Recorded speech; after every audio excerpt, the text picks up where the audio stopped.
जय हिंद साथियों। आज के इस वीडियो में मैं आप सभी को बिहार पुलिस का जो 21,391 पदों के लिए रिटेन एग्ज़ाम हुआ है उसका एक बहुत ही महत्वपूर्ण टॉपिक पे चर्चा करने वाला हूँ। और वो टॉपिक है कि जो लड़के एग्ज़ाम में ओएमआर खाली छोड़ कर आए हैं, क्या उनका रिजल्ट होगा। उनका रिजल्ट अगर होता है तो इसका मतलब है कि अंदर से उनका सेटिंग है। तो क्या ऐसा सच में इस बार हो जाएगा कि अंदर से सेटिंग की वजह से उनका जो ब्लैंक ओएमआर है वो आयोग के अंदर से ही भरा जाएगा और उनका रिजल्ट हो जाएगा। अगर ऐसा होता है तो फिर कटअप बढ़ जाएगा। कटअप बढ़ने का मतलब है कि जो जेन्युइन छात्र है, जो पढ़कर एग्ज़ाम दिए हैं, उनके साथ तो ये बुरा हो जाएगा, उनका रिजल्ट नहीं आएगा। और जो ब्लैंक ओएमआर छोड़ कर आए हैं वो सेटिंग की वजह से रिजल्ट में उनका नाम आ जाएगा। तो इन सभी सवालों का जवाब मैं आपको इस वीडियो में दूंगा कि जो ओएमआर खाली छोड़ कर आए हैं उनका रिजल्ट होगा नहीं होगा, सीएसबीसी से के अंदर से क्या सेटिंग उनकी हो पाएगी या नहीं हो पाएगी। तो प्लीज़ आप लोग इस वीडियो को पैसेंस के साथ शुरू से लेकर अंत तक देखिए। आपका जो ये डाउट है वो इस वीडियो के माध्यम से क्लियर हो जाएगा। तो चलिए बिना कोई वक्त गवाए वीडियो को शुरू करते हैं। वीडियो अच्छा लगेगा तो प्लीज़ वीडियो को लाइक भी कर दीजिएगा। तो देखिए, इस ब्लैंक ओएमआर में भी दो केस है, ठीक ना। एक एक चीज़ मैं आपको समझाते हुए चल रहा हूँ। हो सकता है कि वीडियो का ड्यूरेशन थोड़ा लंबा हो जाए, लेकिन परेशान नहीं होना है। मैं ये सोचता हूँ कि वीडियो का थोड़ा ड्यूरेशन लंबा हो जाए लेकिन इस टॉपिक पे फर्दर आपको आगे डाउट ना हो, ठीक ना। तो देखिए, दो केस में पहला जो केस है वो ये है कि कोई कैंडिडेट जो ब्लैंक ओएमआर छोड़कर आया है वो क्या किया है कि टोटली ब्लैंक छोड़ दिया है, यानी 1 से लेकर 100 सवाल तक वो कोई भी टच नहीं किया है, कोई भी वो रंगा नहीं है, ठीक ना। यहाँ हिंदी इंग्लिश में अपना लिख कर, रोल नंबर यहाँ भर कर, क्वेश्चन बुकलेट नंबर भर कर, यहाँ अपना साइन करके, और यहाँ जो वीक्षक हैं यानी इन्विजिलेटर हैं उनका साइन हो गया है और वो टोटली अपना ब्लैंक कर दिया है। या फिर ऐसा हो सकता है कि मैक्सिमम जो है वो 25 से 30 ही रंगा हो, ठीक ना। उसके बाद 70 वो ब्लैंक कर दिया हो। मान लीजिए कुछ इसमें रंग दिया, कुछ इसमें रंग दिया, ऐसे करके वो टोटल 25 से 30 मैक्सिमम 30 तक वो क्या किया है कि वो फिलअप किया है, रंगा है। और उसके बाद जो है वो 70 खाली छोड़ दिया है कि अंदर से उसका काम होगा, यही किया है। तो ऐसे केस में मैं आपको बता दूं कि उनका जो कॉपी है वो सेंटर पर ही अलग कर लिया गया है। और जो आपका एग्ज़ाम कोऑर्डिनेटर है वो उनका रोल नंबर और नाम, जितने उनके डिटेल्स हैं, उसको वो रिपोर्ट के माध्यम से सीएसबीसी को सौंप दिए हैं। किसको सौंप दिए हैं? सीएसबीसी को। अब सीएसबीसी पे डिपेंड करता है कि फर्दर कार्रवाई में वो आगे क्या करेंगे उन कैंडिडेट्स के लिए। तो आई होप आप इस चीज़ को समझ रहे होंगे। फर्स्ट केस में आपको फिर से थोड़ा यहाँ पर रिकॉल करा दूँ कि वैसे कैंडिडेट जो साफ ब्लैंक छोड़ दिए हैं या फिर मैक्सिमम मान के चलिए 25 से 30 क्वेश्चन यहाँ पर किए हैं, 25-30 क्वेश्चन किए होंगे, किसी से पूछ कर अगल बगल 2-4 क्वेश्चन सही हो गया होगा, या 1-2 क्वेश्चन हो सकता है उनको अपने से आ रहा होगा, साफ तो खत्म ही नहीं होंगे, तो 1-2 क्वेश्चन आ रहा होगा, इस हिसाब से वो 25-30 किए होंगे, या फिर उनका जो सेटर है वो बताया होगा इसे।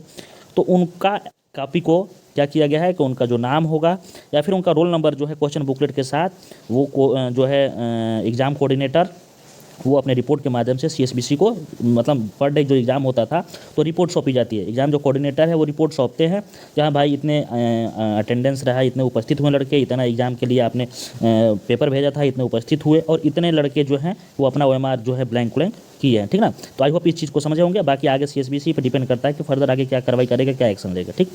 अब बात करते हैं सेकंड केस। ये जो केस है ये थोड़ा सा अलग है, और ऐसा इसलिए कि मान कर चलिए कि वो जो लड़का है जो ब्लैंक वाला है काम, वो ब्लैंक ओएमआर 45 से 50 क्वेश्चन को वो भरा हुआ है, ठीक ना। इसमें मान लीजिए कि 45 से 50 क्वेश्चन को उसने क्या किया है कि भरा है, यानी रंगा है वो, ठीक। 45 से 50 क्वेश्चन रंगा है, और बाकी लगभग 50 के करीब क्वेश्चन क्या किया है, 50-55 के करीब क्वेश्चन वो ब्लैंक छोड़ दिया है। तो ऐसे में तो उसका जो है वो ये ओएमआर है वो तो जीनून टाइप का दिखाई देगा, क्योंकि किसी को हो सकता है कि 45-50 ही क्वेश्चन है। अब ये नहीं कह सकते हो आप कि किसी को 25 या 30 क्वेश्चन है, ये ब्लैंक में चला जाएगा। ऐसा इसलिए कि जब आप परीक्षा देने जा रहे हो तो आपको बिल्कुल पता चल जाना चाहिए, ठीक ना। और ऐसा उस पर कार्रवाई किया जाएगा जब उसका रिजल्ट हो जाएगा। तो यानी जो 25-30 क्वेश्चन ही रंगा है, ये भी हो सकता है कि किसी को 25-30 क्वेश्चन आ रहा होगा, मैं मानता हूँ, लेकिन ये जो 25-30 क्वेश्चन है इसका तो रिजल्ट नहीं होना चाहिए। इसलिए आयोग जो है वो अपने पास इसका रिपोर्ट मतलब ले लेता है कि हाँ भाई ये कैंडिडेट है जिनका इतना ही 25-30 क्वेश्चन को वो जो है रंगे हुए हैं। लेकिन 45-50 क्वेश्चन में ये क्या हो जाता है कि बाकी जो 55 से लगभग क्वेश्चन बचे हुए हैं वो अगर अंदर से हो गया, अंदर से सेटिंग अगर उसका हो गया आयोग के अंदर से, तो फिर जो जेन्युइन कैंडिडेट है उनके साथ वो विश्वासघात हो जाएगा, ठीक ना। और कटअप जो है आपका इंक्रीज़ कर जाएगा। और ऐसे में आपको बता दूं कि ऐसे जो कैंडिडेट हैं बबुआ, वो लगभग 10 से 15% ऐसे कैंडिडेट हैं जो आपके एग्ज़ाम में ब्लैंक छोड़ कर आए हैं। कोई 10 क्वेश्चन छोड़ कर आया है, कोई 20 क्वेश्चन छोड़ कर आया है, कोई 50 छोड़ कर आया है, कोई साफ ब्लैंक छोड़ कर आया है। ऐसे 10 से 15% है। अगर इनका काम हो गया तो फिर दिक्कत है, अगर नहीं हुआ तो फिर तो बहुत ही ज़्यादा कंपटीशन भी घट जाएगा। ऐसा ऐसा आपको लग भी रहा होगा। अब दूसरा चीज़ बात करते हैं कि ओरिजिनलिटी क्या है, ठीक ना। तो देखिए यहाँ मैं आपको बता दूं कि जब आयोग का ये मंशा ही है कि ऐसे लड़कों का वो रोल नंबर और जो भी उनका डिटेल्स है उसको अपने पास ले लेना, तो फिर अंदर से तो इनका सेटिंग होने का कोई मतलब चांसेस नहीं दिखाई दे रहा है, ठीक ना। यानी अंदर से सेटिंग, यानी इसका मतलब है कि इनका रिजल्ट का कोई चांसेस दिखाई नहीं दे रहा है, ठीक।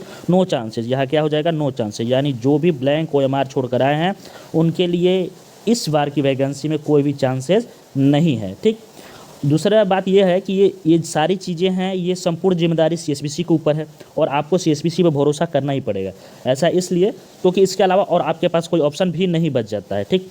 तो मैं आप सभी से यही गुजारिश करूंगा कि इस वीडियो को ज़्यादा से ज़्यादा शेयर कीजिए, जितना शेयर करना है शेयर कीजिए, कि ये वीडियो हो सकता है कि आयोग के कोई कर्मचारी के पास पहुँच जाए जो इस चीज़ को देखे। इसलिए कि लड़के मेहनत करके जाते हैं, जो भी कैंडिडेट बिहार पुलिस की तैयारी करते हैं वो किसी मिडिल क्लास फैमिली से बिलोंग करते हैं, किसान के लड़के रहते हैं, मजदूर के लड़के रहते हैं, वो कोई नेता के लड़के नहीं रहते हैं या फिर महाराजा घर के लड़के रहते हैं।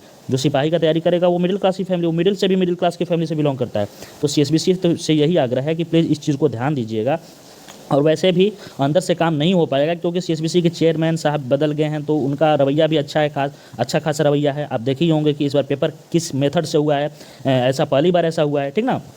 उसके बाद कर्मचारी भी बहुत तबादला हुआ है कर्मचारियों का, तो कर्मचारी भी अंदर पहले कुछ ऐसे थे जो कि ये सब काम करवा देते थे, ठीक। यहाँ तक आई होप आपको समझ में आ रहा होगा। ज़्यादा से ज़्यादा शेयर कीजिएगा तो उन लड़कों के पास भी पहुँचेगा जिनके अगल बगल वाले ब्लैंक छोड़ कर आए होंगे, तो उनको दिखाई दिया होगा। या फिर ऐसा हो सकता है कि आपके आजू बाजू ही जो लड़के हैं, अब आपके गाँव मोहल्ले जहाँ रहते हो लॉज में, उसी के आजू बाजू जो लड़के होंगे जिनको कुछ भी नहीं आता है, जिनको भारत की अगर पूछ दिया जाए कि राष्ट्रपति वर्तमान में कौन है, वो नहीं आएगा, और वो परीक्षा में उनका अगर अभियोग किस अनुच्छेद में है वो अगर सही कर देंगे तो उन पर डाउट होता है। तो ऐसे में हम लोग CSBC से सवाल करेंगे कि भाई ये फलाना लड़के का रिजल्ट कैसे हुआ, और वो भी गुप्त तरीके से, ठीक ना। ये गोपनीय रहेगा, किसी को ये पता नहीं चलेगा कि हाँ ये फलाना लड़का इसके खिलाफ CSBC से सवाल किया है, तो फिर उस पर फर्दर कार्रवाई की जा सकती है। इसलिए इस वीडियो को ज़्यादा से ज़्यादा शेयर कीजिए, बस आपसे यही अनुरोध है। बाकी मैं आपको बता दूँ अपने पर्सनल पॉइंट्स ऑफ व्यू से कि 99.9% जो है वो भरोसा है CSBC पर कि आगे ऐसा नहीं होगा। पिछली जितनी वैकेंसी है हो सकता है हुआ होगा, ठीक ना, लेकिन इस वैकेंसी में 21,391 वाली पोस्ट जो वैकेंसी है इसमें ऐसा ना हो। 0.1% जो है ये टॉलरेंस लेकर चलते हैं। इसी के लिए मैं आपको बोल रहा हूँ कि ज़्यादा से ज़्यादा वीडियो को शेयर कीजिएगा। दूसरा चीज़ है कि आगे आने वाला है चुनाव विधानसभा का, 2025 में विधानसभा का चुनाव है, तो ऐसा बिल्कुल भी सरकार नहीं चाहेगी कि ऐसा कुछ हो। थोड़ा सा भी देखिए गलत तो गलत ही होता है, और गलत अगर होता है तो कहीं ना कहीं से वो चीज़ सामने आ ही जाती है। अगर सामने आ गई तो फिर किरकिरी हो जाएगी आयोग की और फिर से सरकार की। तो आई होप इस चीज़ को समझे होंगे। डरना नहीं है बिल्कुल, ये जो मैं कटअप बताया हूँ उसके अनुसार ही आप लोग फिजिकल की तैयारी कीजिए। कटअप उतना ही जाएगा बाबू, लिख कर देता हूँ उतना ही जाएगा, उससे 1-2 नंबर कम भी जा सकता है। परसेंटाइल मेथड भी मैं आपको बता दिया हूँ। बहुत सारे कैंडिडेट का परसेंटाइल मेथड से डाउट है कि सर जैसे परसेंटाइल मेथड तो आप बता दिए हैं, लेकिन अलग अलग डिस्ट्रिक्ट में अलग अलग पेपर था तो उसका भी तो लेवल अलग अलग है, उसको भी मैं आपको एक सेपरेट वीडियो में बता दूंगा। बहुत बड़ा चीज़ नहीं है। देखिए बहुत सारे कैंडिडेट ये भी बोल रहे थे कि सर नॉर्मलाइजेशन के बाद परसेंटाइल होता है। अरे बबुआ, नॉर्मलाइजेशन का एक मेथड ही है इक्वी परसेंटाइल मेथड, ठीक ना। वो जैसे कि पहले क्या होता था कि नॉर्मलाइजेशन होता था, नॉर्मलाइजेशन में नंबर इधर उधर हो जाते थे, लेकिन परसेंटाइल में नंबर नहीं होता है। परसेंटाइल में रैंक बनता है कि कितना रैंक हो गया परसेंटेज के हिसाब से, कि हाँ इसका परसेंटाइल 100 परसेंटाइल 90 परसेंटाइल, ठीक ना। तो ऐसे करके मैं आपको एक अच्छे से वीडियो में समझा दूंगा, परेशान नहीं होना है। तो उसको भी मैं आपको फर्दर समझा दूंगा, डोंट वरी, परेशान नहीं होना है, ठीक ना। तो बस वीडियो कैसा लगा प्लीज़ ज़रूर बताइएगा। अच्छा लगा हो तो लाइक कर दीजिएगा, और कुछ कीजिएगा चाहे मत कीजिएगा, इस वीडियो को ज़्यादा से ज़्यादा शेयर कीजिए ताकि वो सभी बिहार पुलिस के कैंडिडेट तक पहुँचे जो कि एग्ज़ाम दिए हैं, जिनका अगल बगल में अगर कोई भी ब्लैंक छोड़ कर आया है या फिर उनके अगल बगल में कोई ऐसा है लोल आदमी जो नहीं पढ़ा है, अगर उनका रिजल्ट हो जाएगा तो फिर इसके ऊपर हम लोग कुछ ना कुछ जरूर करेंगे जब रिजल्ट आएगा, ठीक। बाकी भरोसा कीजिए CSBC पर, हमको भी भरोसा है, आपको भी भरोसा है। CSBC तक ये वीडियो जाएगा भी, तो उनसे अनुग्रह भी है, अनुरोध भी है, एकदम आग्रह करते हैं हम लोग हाथ जोड़कर कि बच्चों के साथ, भविष्य के साथ खिलवाड़ मत कीजिएगा। ऐसे ही CSBC के ऊपर भरोसा बहुत ज़्यादा लड़के नहीं करते हैं, क्योंकि पिछली सारी जितनी वैकेंसियाँ हैं उनका पेपर लीक होना, अंदर से ये सब सुनते हुए आता है तो बड़ा अजीब लगता है, ठीक ना। और बिहार का भी जो है वो धूमिल होता है छवि। तो इन सब चीज़ को सोचते हुए CSBC से अनुरोध है कि आगे इस चीज़ को ध्यान रखिएगा। बाकी हम लोगों को, पूरे स्टूडेंट को, जितने भी एग्ज़ाम दिए हैं 11.5 लाख लड़कों को आप पे भरोसा है कि आप लड़कों का जो भरोसा है उसको बनाए रखेंगे। ठीक, तो मिलते हैं नेक्स्ट वीडियो में, तब तक के लिए जय हिंद। अगर कोई और भी डाउट है तो प्लीज़ कमेंट करके पूछिएगा।